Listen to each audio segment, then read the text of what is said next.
Okay, so I got this super nice wine yesterday. So let's drink some and talk about a lady who gave birth to rabbits. In September of 1726, a 25-year-old illiterate servant woman by the name of Mary Toft went into labor. She was attended by her midwife mother-in-law, Anne Toft, and her neighbor, Mary Gill. But there was one big problem. Mary Toft had already miscarried her baby a month earlier. Still, Mary looked pregnant, and it was clear she was definitely giving birth to something. But what was it?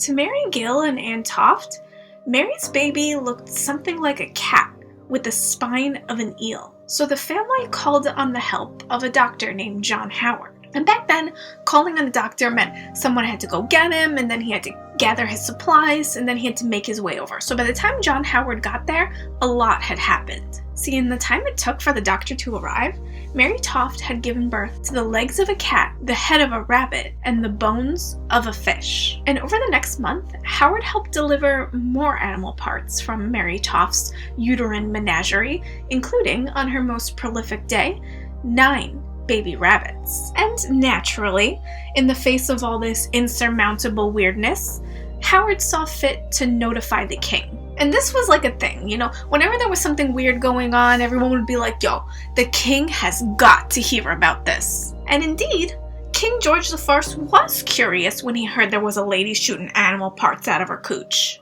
So he sent 2 men to investigate the matter. And these men were Nathaniel St. Andre, a Swiss surgeon anatomist, and Samuel Malnoux, the secretary to the Prince of Wales. I don't know what a secretary was supposed to do there. Was he going to take notes? I don't know. But the king sent these 2 men. These were the guys for the job. Now on November 15th, 1726, St. Andre and Malnoux arrived at Dr. John Howard's house, and they were told that they'd come at a great time because Mary was currently in the process of giving birth to her 15th rabbit.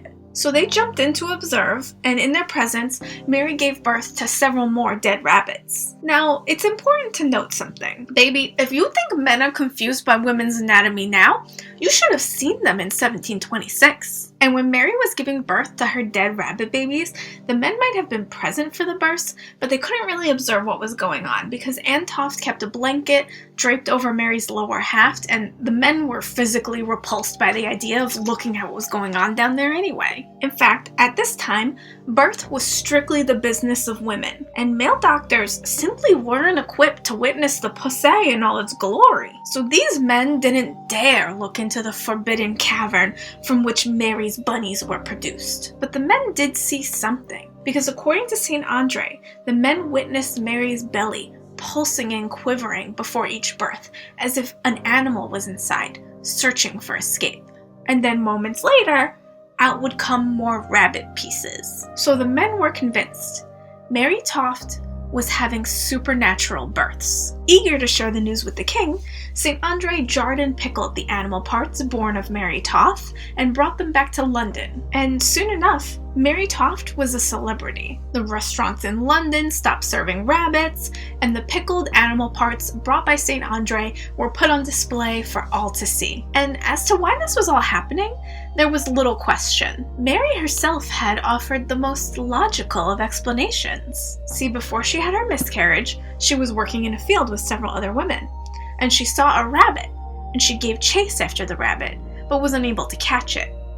And ever since, she had such a longing for rabbit that she'd been thinking of nothing else but rabbit. And this fit perfectly with the accepted medical science of the day. See, St. Andre and many of his contemporaries, who had probably also never seen a vagina before, believed that a woman's imagination could imprint characteristics upon their unborn fetus. Doctors often advised women not to be overly affectionate or familiar towards dogs, cats, or other animals, lest their unborn babies come to resemble them. But not everyone was convinced of Mary Toft's monstrous births. After St. Andre and Malnoux, the king sent a German surgeon named Dr. Ehlers to investigate the matter further. Ehlers immediately noticed that Mary kept her knees squeezed together like she was trying to hold something in. And when she gave birth to more rabbit parts, he examined them and found that dung in the rectum of one rabbit torso contained corn, hay, and straw, proving that it couldn't have formed inside of Mary. Insulted by Ayler's skepticism, John Howard and St. Andre looked for a male midwife who could settle this debate without them having to look at the body parts as they came out of Mary Toft. So they found a man who was okay with seeing the vagina, one Sir Richard Manningham. Yes, people, Dick Manningham is the man-wife. And in Dick Manningham's presence, Mary gave birth to a hog's bladder. But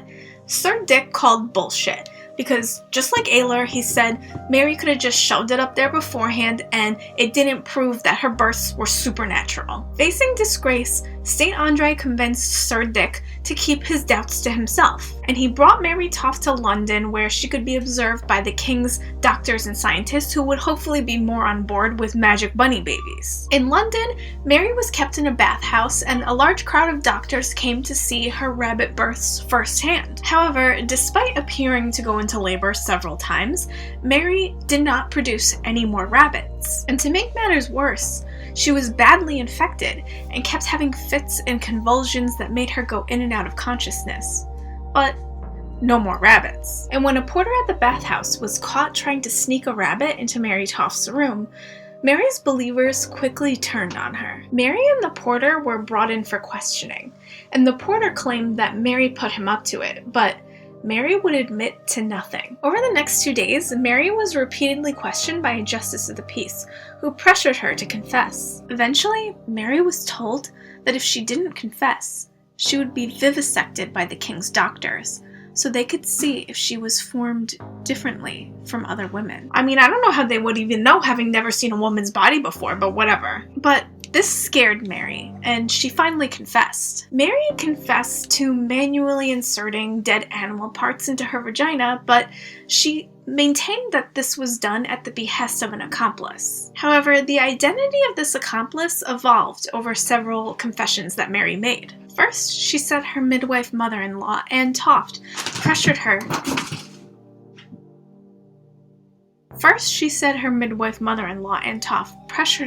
to participate in the hoax. Then she said it was her husband, John Toft. Then the Dr. John Howard. Finally, she said it was a mysterious stranger dressed in black who appeared in her bedroom at night and bade her to do his evil bidding. Meanwhile, many reputations were destroyed for believing in the hoax, especially St. Andre, who went on the defense by printing ads in the Daily Journal and eventually even writing a book, detailing all the ways in which he was hoodwinked by the evil mastermind, Mary Toft. Still, no amount of blustering could absolve him, and St. Andre lost the favor of the court, all of his patients, and eventually died in poverty in an almshouse. As for Mary Toft, the case against her was dismissed, not for lack of evidence, but really just to maintain the reputations of all of the doctors and noblemen who had believed in her hoax. So Mary spent a few months in jail and then returned to relative obscurity. But she had one huge fan. The Duke of Richmond apparently thought that Mary's story was a blast,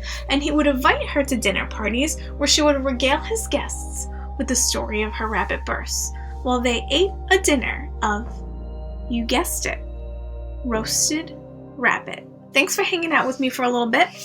I'm back on deadline, so I might not have as many videos this month, but I have some great plans for December.